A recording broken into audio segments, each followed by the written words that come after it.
ગુલાબ ધોરણ 7માં અભ્યાસ કરે છે. તેના અભ્યાસમાં હવે તેને સાથ મળ્યો છે ટેકનોલોજીનો. હવે અભ્યાસમાં તેની રુચિ વધી છે. કન્સેપ્ટ ક્લિયર થવા લાગ્યા છે. પહેલા અઘરા લાગતા ગણિત અને વિજ્ઞાન જેવા વિષયો વહાલા લાગવા માંડ્યા છે. આ વાત માત્ર ગુલાબની નથી. તેના જેવા 54,000 જેટલા વિદ્યાર્થીઓ આ નવીન અભિગમથી ટેકનોલોજીયુક્ત ગુણવત્તાસભર શિક્ષણ મેળવી રહ્યા છે સ્માર્ટ લર્નિંગ પ્રોગ્રામ દ્વારા. સ્માર્ટ લર્નિંગ પ્રોગ્રામ એ અમદાવાદ મ્યુનિસિપલ કોર્પોરેશન AMC અંતર્ગત અમદાવાદ સ્કૂલ બોર્ડની એક નવી પહેલ છે, જેના દ્વારા ક્લાસરૂમ શિક્ષણને એક નવો આયામ મળ્યો છે. આ પ્રકારના સ્માર્ટ લર્નિંગ કાર્યક્રમમાં ગાંધીનગરના બાયસેક સ્ટુડિયોથી વિડિયો લેસનનું પ્રસારણ કરવામાં આવે છે, જેને અમદાવાદ મ્યુનિસિપલ સ્કૂલ બોર્ડની તમામ અપર પ્રાઇમરી સ્કૂલના ધોરણ 6, 7 અને 8માં અભ્યાસ કરતા વિદ્યાર્થીઓ તેમની શાળાના ક્લાસરૂમમાં અભ્યાસના ભાગરૂપે નિહાળે છે. એટલું જ નહીં, અહીં તેમના ક્લાસરૂમમાં ઉપસ્થિત શિક્ષકની મદદથી ગણિત અને વિજ્ઞાન જેવા વિષયોના પ્રેક્ટિકલ્સ પણ સાથે સાથે કરે છે અને આ રીતે જીવંત સહભાગિતા દ્વારા અઘરા વિષયની માન્યતા ધરાવતા વિષયોનું શિક્ષણ સહજતાથી અને સુંદર રીતે મેળવે છે. દેશભરમાં કોઈ લોકલ બોડી દ્વારા ટેકનોલોજી સભર मास लर्निंग नो आ प्रथम प्रयास छे. और इसलिए हमारा सपना है डिजिटल इंडिया.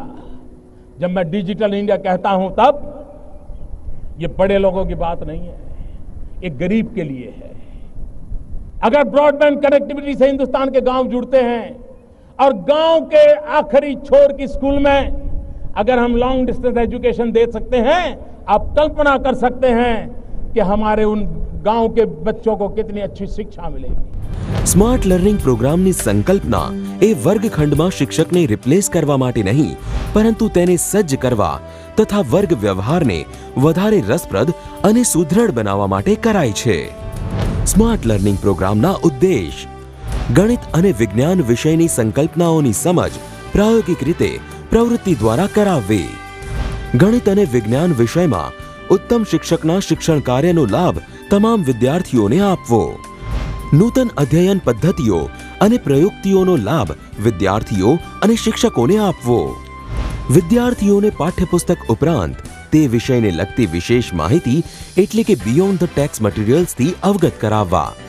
વિદ્યાર્થીઓને હાયર ઓર્ડર લર્નિંગ પૂરું પાડવું. વિદ્યાર્થીઓમાં વિવેચનાત્મક ચિંતન, ક્રિટિકલ થિંકિંગ વિકસાવવું. પ્રાથમિક સ્તરે જ ગણિત અને વિજ્ઞાનના રસપ્રદ શિક્ષણ દ્વારા ઉચ્ચ શિક્ષણ વખતે આ વિષયોમાં કારકિર્દી ઘડવાના બીજ વાવવા. અધ્યાપન કાર્યમાં IT સ્ત્રોતનો મહત્તમ ઉપયોગ કરવો. સ્માર્ટ લર્નિંગ પ્રોગ્રામમાં ધોરણ 6 થી 8ના ગણિત અને વિજ્ઞાન વિષયોના બંને સત્રોના અભ્યાસક્રમને આવરી લેવાયો છે અને નિશ્ચિત સમયપત્રક મુજબ પાઠ્યક્રમ નક્કી કરીને તે અનુસાર વિડિયો લેસનનું પ્રસારણ કરવામાં આવે છે. સ્કૂલ બોર્ડ દ્વારા સાયન્સ ટીચરને માર્ગદર્શન આપીને સ્ક્રિપ્ટ તૈયાર કરાવેલ છે. આ સ્ક્રિપ્ટના આધારે વિડિયો લેસન વિશેષ રીતે રેકોર્ડિંગ કરીને તૈયાર કરાયા છે, જેમાં જે તે વિષયના શ્રેષ્ઠ શિક્ષક દ્વારા વિષયની સમજૂતી, PPT સ્લાઇડનો ઉપયોગ, પ્રાયોગિક કાર્ય તથા એનિમેશન અને ગ્રાફિકથી સભર વિડિયો દ્વારા આ દરેક વિડિયો લેસનને ખૂબ જ રસપ્રદ બનાવવામાં આવ્યા છે. આ સ્માર્ટ લર્નિંગ પ્રોગ્રામની અંદર અમે કોર્પોરેશનના સાયન્સ મેથ્સના શિક્ષકોએ સૌપ્રથમ તો દરેક ચેપ્ટર વાઇઝ સ્ક્રિપ્ટ રાઇટિંગ કરેલ છે. આ સ્ક્રિપ્ટ રાઇટિંગ અલગ અલગ ફોર્મમાં હતું. જ્યાં અમને જરૂરિયાત લાગી ત્યાં અમે અલગ અલગ વેબસાઇટ પરથી વિડીયો ડાઉનલોડ કર્યા છે. ત્યાર પછી અમુક કન્ટેન્ટને અમે PPT ફોર્મમાં ઢાળેલું છે અને જરૂરિયાત લાગે ત્યાં અમે લાઈવ પ્રેક્ટિકલ એટલે કે પ્રત્યક્ષ પ્રયોગો દ્વારા પણ બાળકોને કન્ટેન્ટ પીરસેલું છે. આ સ્માર્ટ લર્નિંગની અંદર મેં પણ એક વિડીયો લેસન આપેલ છે અને તેના લીધે મારા પર્સનલ નોલેજની અંદર અને પર્સનલ કોન્ફિડન્સની અંદર ઘણો વધારો થયેલો છે. આ સ્માર્ટ લર્નિંગ પ્રોગ્રામ દ્વારા મને ગણિત વિજ્ઞાન વિષય ભણાવવામાં તેમજ મારા વિદ્યાર્થીઓને ભણવામાં ખૂબ ઘણી મજા આવે છે અને આ પ્રોગ્રામ દ્વારા વિદ્યાર્થીઓમાં જે ગણિત વિજ્ઞાન વિષયનો ભય રહેલો છે, કાલ્પનિક ભય જેવો એ લોકો સમજી નથી શકતા, એ આ લેસન દ્વારા સારી રીતે સમજી શકે છે. આ ઉપરાંત ગણિત વિષયમાં પણ સૂત્રો ગોખાવાને બદલે પ્રાયોગિક રીતે વ્યવસ્થિત સમજાવી શકીએ છીએ. વિજ્ઞાન અને ગણિતની મૂળભૂત અંગ્રેજીમાં વપરાતી ટર્મિનોલોજીથી પણ વિદ્યાર્થીઓ વાકેફ થાય તેનું ખાસ ધ્યાન રખાયું છે. જેથી ઉચ્ચ અભ્યાસ વખતે તેમને તકલીફ ના પડે. વિડિયો લર્નિંગ પછી ટીચર સપોર્ટેડ લર્નિંગ પણ સામેલ કરાયું છે. ઉપરાંત દરેક વિડિયો લર્નિંગ પછી વર્કશીટ દ્વારા મૂલ્યાંકન કરવામાં આવે છે. શાળા દ્વારા વર્કશીટ ચકાસણી બાદ વિદ્યાર્થીનું લર્નિંગ આઉટકમ વાઇઝ ગુણાંકન અપલોડ કરવા માટેનું વિશેષ સોફ્ટવેર પણ તૈયાર થઈ રહ્યું છે. આ પ્રોગ્રામમાં દરેક લેસનને અંતે એક વર્કશીટ આપવામાં આવે છે.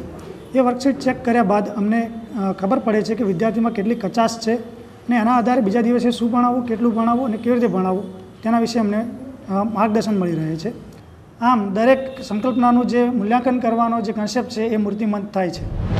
ભવિષ્યમાં ગુણાંકનના આધારે વર્ગ, શાળા, ક્લસ્ટર, ઝોન અને શહેરના વિદ્યાર્થીઓનું સંકલ્પના વાઇઝ એનાલિસિસ અને તે આધારે જરૂરી હેન્ડ હોલ્ડિંગ અને શિક્ષક તાલીમ આપવાના કાર્યક્રમનું પણ આયોજન કરાયું છે.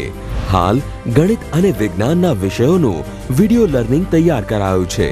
ટૂંક સમયમાં અન્ય ધોરણો અને વિષયોને પણ સમાવવાનું આયોજન છે. આ વિડિયો લેસનનું પ્રસારણ બંને પાળીની શાળાઓમાં થઈ રહ્યું છે અને દ્રઢીકરણ માટે સાંજે વિશેષ પ્રસારણનું પણ આયોજન છે, જેમાં બાળક તેના વાલીની હાજરીમાં ઘરે આ વિડિયો લેસન નિહાળીને જે કંઈ ક્લાસમાં શીખ્યો છે તેનું સ્વ અધ્યયન કરી શકશે. Smart learning programme Ahmedabad municipal school બોર્ડનો આ વિશિષ્ટ પ્રયોગ આર્થિક રીતે નબળા વર્ગના વિદ્યાર્થીઓને મોંઘી ફી લેતી કોઈ પણ ખાનગી સ્કૂલના બાળકો કરતા ચડિયાતું અને ગુણવત્તાસભર શિક્ષણ આપવાની નેમ સાથે શરૂ કરાયો છે. ગતિશીલ ગુજરાતના પ્રણેતા અને રાજ્યના સૌપ્રથમ મહિલા મુખ્યમંત્રી શ્રી, જેઓએ વર્ષો સુધી સાયન્સ ટીચર તરીકે યશસ્વી કામગીરી કરેલ છે, તેમનું સ્વપ્ન છે કે ગુજરાતના લાખો બાળકોને વિશ્વના અન્ય પ્રગતિશીલ દેશોના બાળકો જેવું જ સારું શિક્ષણ મળે.